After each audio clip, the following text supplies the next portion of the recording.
Artigo 12. A atribuição de ensino religioso ocorrerá juntamente com a atribuição de aulas do ensino regular, no processo inicial e durante o ano, respeitados os regulamentos específicos, quando houver, e observados os respectivos critérios de habilitação e de qualificação docente. Parágrafo único. As aulas de ensino religioso, após a devida homologação das turmas de alunos participantes, pela diretoria de ensino, poderão ser atribuídas como carga suplementar de trabalho aos titulares de cargo e como carga horária aos ocupantes de função-atividade, bem como aos docentes contratados e a candidatos à contratação, desde que, em consonância com a indicação CE 213/2021 homologada pela Resolução SEDUC, de 29 de outubro de 2021. Artigo 13. Na atribuição de classes, turmas ou aulas de projetos, programas da pasta ou de outras modalidades de ensino, que exijam tratamento e/ou perfil diferenciado, e/ou processo seletivo peculiar, deverão ser observadas as disposições dos respectivos regulamentos específicos, bem como, no que couber, as da presente resolução. Primeiro, o vínculo do docente, quando constituído exclusivamente com classe, com turmas ou com aulas de que trata este artigo, será considerado para fins de classificação no processo de atribuição de classes e aulas do ensino regular. Segundo, a carga horária referente aos projetos da pasta permanecerá ao longo do ano letivo com o professor, exceto nos casos de cessação a pedido do docente ou por descumprimento de normas legais, assegurado o direito de ampla defesa e contraditório, ou ainda, nas hipóteses previstas em legislação específica. Artigo 14. Em caráter de extrema necessidade, e na total inexistência de docente habilitado ou qualificado para atribuição de classes ou aulas disponíveis, que vierem a surgir durante o ano letivo, a Comissão Regional poderá rever a atribuição da carga horária dos docentes que atuam junto aos projetos da pasta, observada a habilitação-qualificação.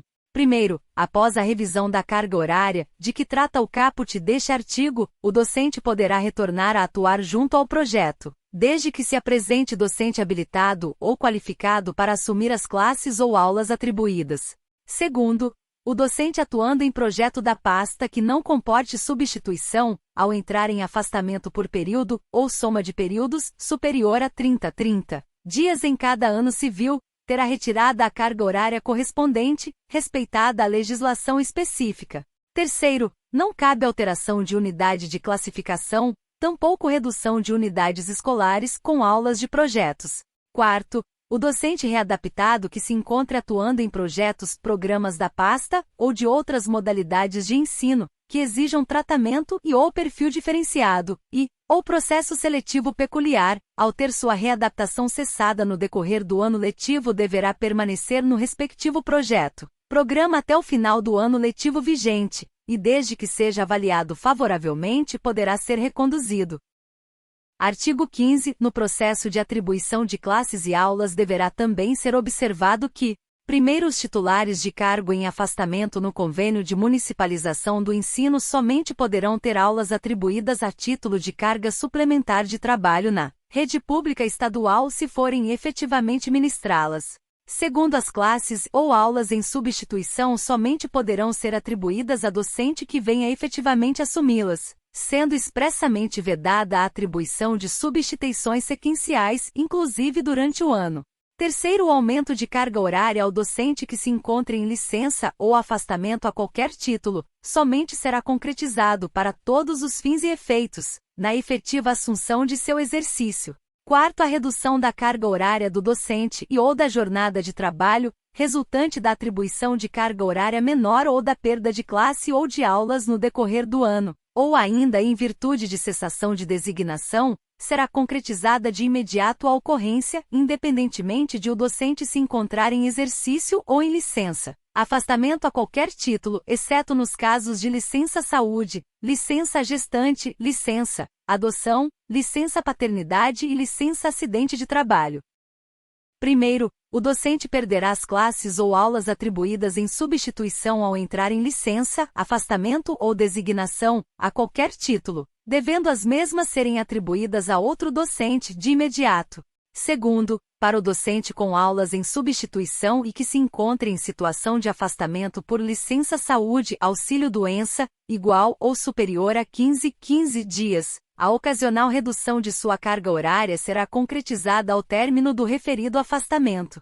Terceiro, o docente que venha a ter nova licença-saúde ou auxílio-doença concedido de forma sequencial, em decorrência do mesmo Código Internacional de Doenças CID, permanecerá com a carga horária atribuída. Quarto, a concretização da redução de carga horária, de que trata o segundo deste artigo, não ocorrerá nos casos em que a licença, afastamento for inferior a 15 dias, permanecendo o docente com as aulas, e caberá atuação eventual durante esse período. Quinto, o docente efetivo ou não efetivo que tenha caracterizada a situação de inassiduidade pelo período superior a 15 dias consecutivos, ou por mais de 20 dias úteis intercalados, durante um ano letivo, terá suas aulas liberadas em substituição a outro docente. Sexto, após a constituição de jornada de trabalho ou composição de carga horária, o docente poderá completar a carga horária de trabalho até o limite de 36 aulas, 44 horas semanais. Artigo 16. Não poderá haver desistência de aulas atribuídas, exceto nas situações de: primeiro provimento de novo cargo, função pública de qualquer alçada em regime de acumulação. Segundo, acúmulo de cargo, função, inclusive com desistência na constituição de jornada e carga horária de opção, de forma parcial ou integral, visando a compatibilização. Terceiro, ampliação de jornada de trabalho do titular de cargo durante o ano. Quarto, atribuição com aumento ou manutenção da carga horária em uma das unidades em que se encontre em exercício, a fim de reduzir o número de escolas, desde que, para titular de cargo, não se trate de alteração de unidade de classificação, e quando se tratar de docente não efetivo, que a carga horária de opção esteja atendida, e ainda que o docente contratado esteja com carga horária atribuída compatível à jornada inicial de trabalho. Quinto, redução do número de escolas, para titular de cargo e docente não efetivo, respeitada essa ordem de prioridade, desde que não se trate de alteração de unidade de classificação, com aulas livres ou aplicando a ordem inversa de classificação.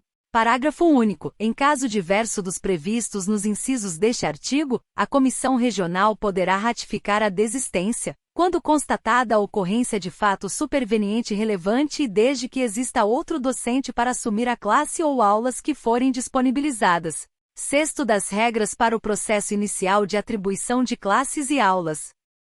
Artigo 17. As classes e as aulas que surgirem em substituição, decorrentes de licenças e afastamentos, a qualquer título, iniciados durante o processo de atribuição ou já concretizados anteriormente, estarão, automaticamente, disponíveis para atribuição nesse período, exceto para constituição e ampliação de jornada de trabalho dos titulares de cargo.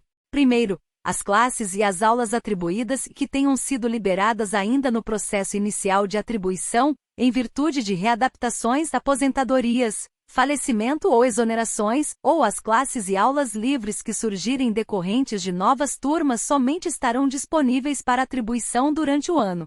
Segundo, as classes e aulas que surgirem em substituição, em decorrência da atribuição nos termos do artigo 22 da Lei Complementar nº 444 de 1985, poderão ser oferecidas para a composição de carga horária dos docentes não efetivos. Artigo 18. O docente titular de cargo adido ou parcialmente atendido, bem como o docente não efetivo, que esteja cumprindo a respectiva carga horária, parcial ou totalmente com horas de permanência, deverá assumir classes ou aulas livres de outras disciplinas que não de sua habilitação, ou, ainda, toda e qualquer substituição, inclusive a título eventual, que venha a surgir na própria unidade escolar, até que as classes, aulas sejam atribuídas a outro docente, exceto, em qualquer dos casos, na situação que envolva a disciplina de educação física.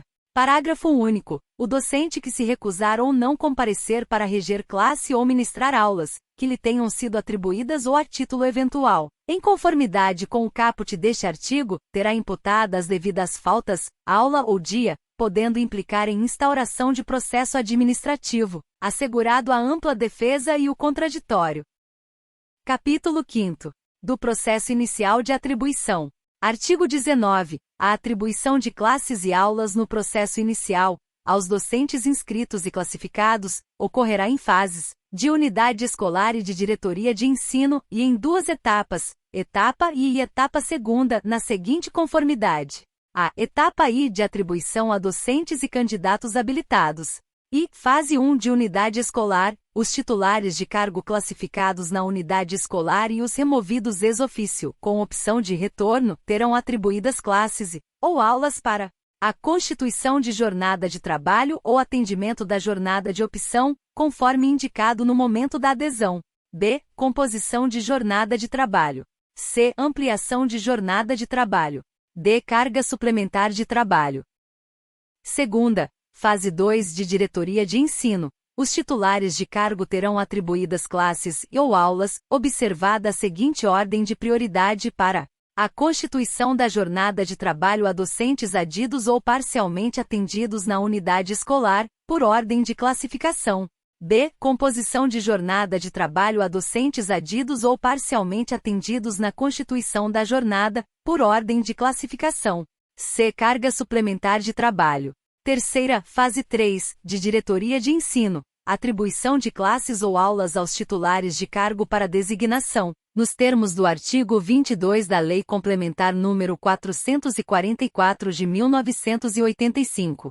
Quarta, fase 4, de unidade escolar. Atribuição de classes ou aulas aos docentes não efetivos, com sede de controle de frequência, SCF na unidade escolar, para composição da carga horária ou atendimento à jornada de opção, na seguinte ordem de prioridade.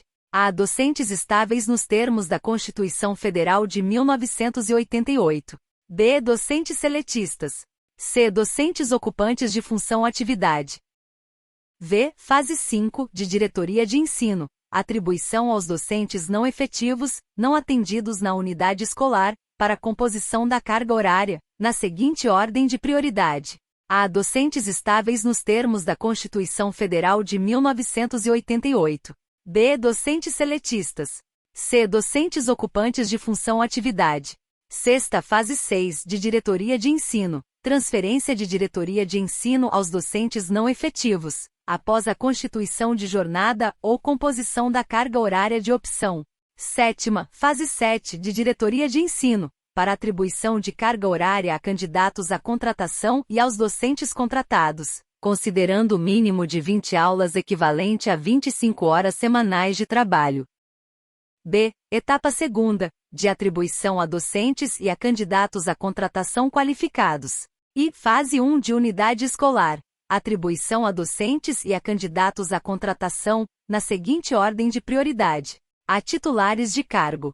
B. Estáveis pela Constituição Federal de 1988. C. Seletistas. D. Ocupantes de função atividade. E contratados e candidatos à contratação que já possuam aulas atribuídas na unidade escolar. Segunda, fase 2 de diretoria de ensino. Atribuição a docentes não atendidos na unidade escolar e a candidatos à contratação, observada a seguinte ordem de prioridade.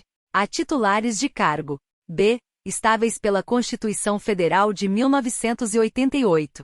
C. Seletistas. D. Ocupantes de função atividade.